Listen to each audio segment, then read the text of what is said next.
72 প্রকারের বাদ্যযন্ত্র জায়েজ। বড় করে বলুন সুবহানাল্লাহ। একটা কিতাব রচনা করেছেন, সেই কিতাবটার নাম হলো কিতাবুস সামা। সেই কিতাবটার নাম কিতাবুস সামা। আজ থেকে প্রায় 1000 বছরেরও পূর্বে। বড় করে বলুন সুবহানাল্লাহ।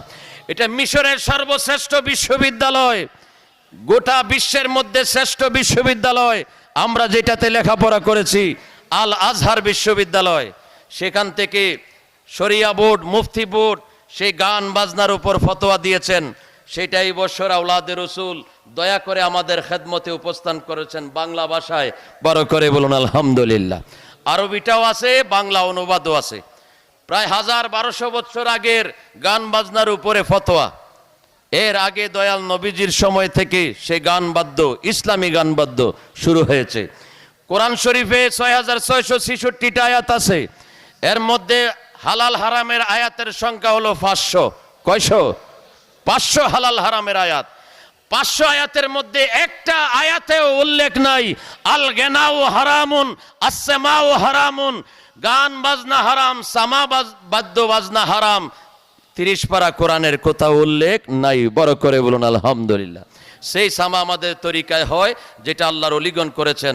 হযরতে আব্দুল ওয়াহেদ বুলগেরামি রহমতুল্লাহ আলাইহি এই আপনার সবে সানাবেল শরীফে লিখেছেন 72 প্রকারের বাদ্যযন্ত্র জায়েজ।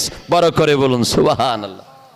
ফতোয়ায়ে শামির মধ্যে লিখেছেন কোনো সংখ্যা নাই, ইন্না আলাতাল্লাহ বে লাইসাত মুহরিমাতান লি আইনিহা। সৃষ্টির শুরু থেকে শেষ পর্যন্ত যত যন্ত্র আবিষ্কার হবে সব যন্ত্রগুলো হালাল। বড় করে বলুন সুবহানাল্লাহ। শরীয়তের উসুলের কায়দা হলো আন্নাল আসলাল আশিয়ায়ে বাহাতুন, প্রত্যেকটা জিনিস মূলে সেটা মুবাহ, ব্যবহারের কারণে হারাম হবে, ব্যবহারের কারণে হালাল হবে।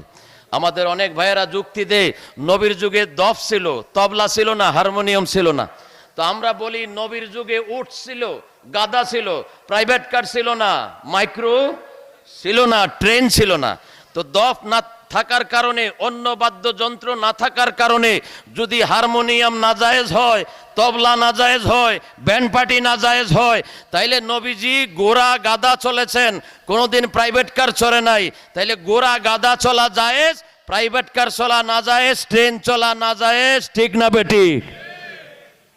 নবীর যুগে চাউল ছিল, মুড়ি ছিল না, খই ছিল না, সিরা ছিল না। যদি বলেন নবীজি চাউল খাইছেন, সিরা খায় নাই, তখন সিরা নাজায়েজ বললে এটাকে কি পাগল বলবে না ভালো বলবে? পাগল। এটা পাগল মৌলবী। সরাসরিয়ত জানতে হয়, আইন কানুন জানতে হয়, যুক্তিও জ্ঞান দিয়ে, আকল দিয়ে যুক্তি দিতে হয়। তো আমাদের দরবারে যতগুলা কাজকর্ম হয়, কদমবুসি থেকে নিয়ে সামাবাদ্য যন্ত্র, তারপরে আপনার মাজারে ফুল দেওয়া, গোসল দেওয়া, গিলাপ দেওয়া, সব কিছুর দলিল আমাদের মাঝে আছে। সেমার দলিল পাবেন এটার মধ্যে কিতাবুস সামা। নিজেরা সংগ্রহ করবেন, আরবিতে আছে, আলেম ওলামাদেরকে দিবেন, যে আলেমরা পড়তে পারে তাদেরকে দিবেন। এটা অত্যন্ত মূল্যবান একটা কিতাব।